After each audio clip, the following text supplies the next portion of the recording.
57 मुस्लिम देश मिलकर भी एकता के साथ अगर इजराइल के ऊपर हमला भी कर दे, एक भी हो जावे तो पर भी इजराइल को नहीं हरा सकता। पूछो क्यों? क्योंकि इजराइल में जो व्यवस्था हैं वो ज़बरदस्त हैं, खास करके टेक्नोलॉजी को लेकर। इजराइल के सामने अधिक देर 57 मुस्लिम देश नहीं टिक सकता। इजराइल का कहना है, पहला नंबर तो मैं किसी को छेड़ता नहीं, अगर किसी ने बेफालतू में मुझे छेड़ने की कोशिश की तो फिर मैं उनको छोड़ता नहीं।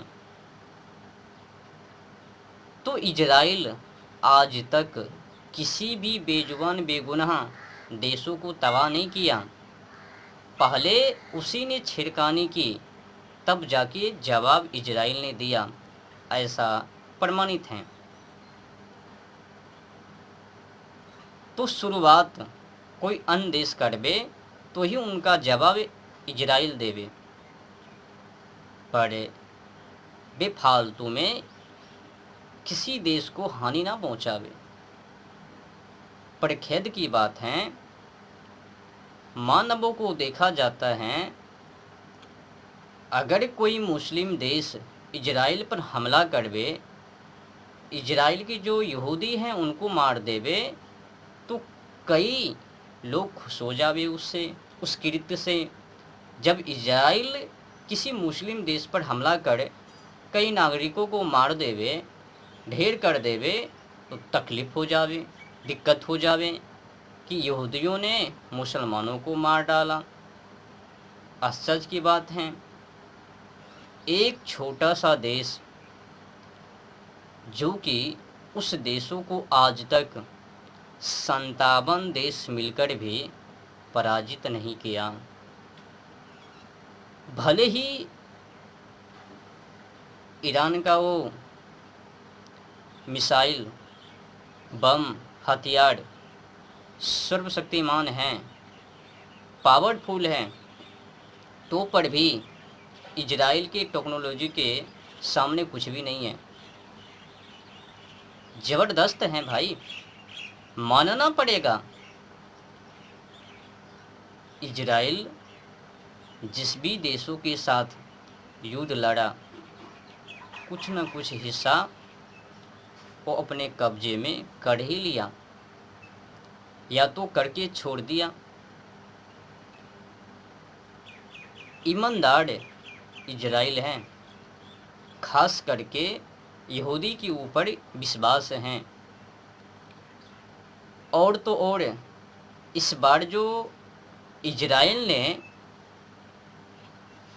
ईरान के ऊपर हमला किया, पहला नंबर तो मानवों को समझना चाहिए, बिना सोचे समझे विचारे मंथन किए आपत्तिजनक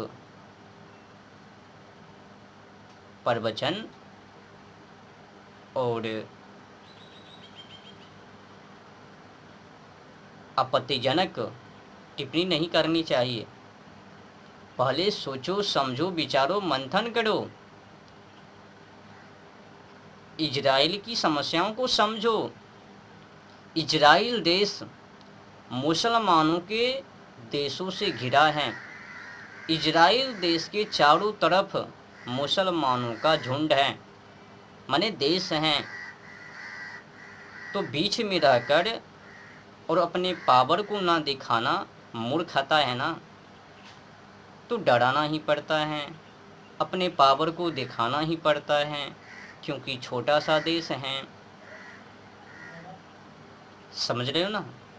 और तो और जिस वजह से इजराइल ने ईरान के ऊपर बमबारी की है, मिसाइल दागी हैं, वो भी मूल वजह हैं, खास करके परमाणु बम को लेकर।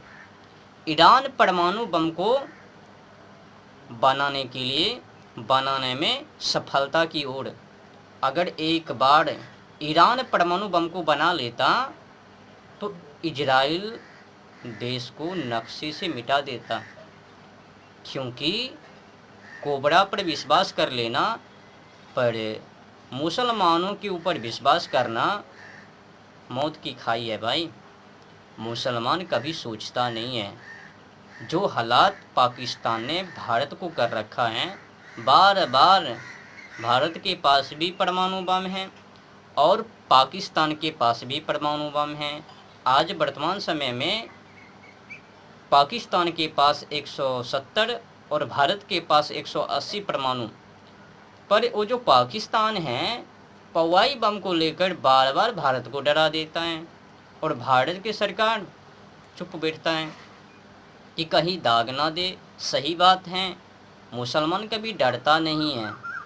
उनकी जो कौम ने आज्ञा दी है कि काफिरों को तबाह करो, अल्लाह को जो ना माने काफिर उनको जहाँ पाओ वहीं पर जबा करो, तो उस साजिश के अंतर्गत मुसलमानों के ऊपर विश्वास करना माने कि मौत को दावत देना।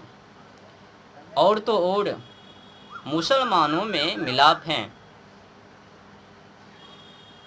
और अन्य समुदाय में मिलाप नहीं है। छोड़ो, खेद की बात यह है, अगर 57 मुस्लिम देश एक साथ भी हो जावे, एक में हो जावे और एकता के साथ इजराइल की युद्ध करवे, तो इजराइल को हराना नामुमकिन है। समझ रहे हो ना? इजराइल माने अमेरिका, अमेरिका माने इजराइल। ये दोनों का दोस्ती ज़बरदस्त हैं। जो भी इजराइल के साथ लड़वे, इजराइल पर हमला करवे, तो अमेरिका ना छोड़वे। अगर अमेरिका के ऊपर कोई भी देश हमला करवे तो इजराइल ना छोड़वे। ये दोनों जुड़वा भाई हैं। अगर इन दोनों के किसी भी जनता जनार्दन के या फिर देश के ऊपर, ये जो दोनों देश है ना, इजराइल और अमेरिका, अगर किसी ने हमला कर दिया तो समझो नक्शे से मिटने के लिए तैयार हैं। और तो और इजराइल आज तक हार नहीं, जीत ही लिया। हारने के लिए कभी भी इजराइल युद्ध नहीं करता। जब तक जीतूंगा नहीं तब तक छोड़ूंगा नहीं।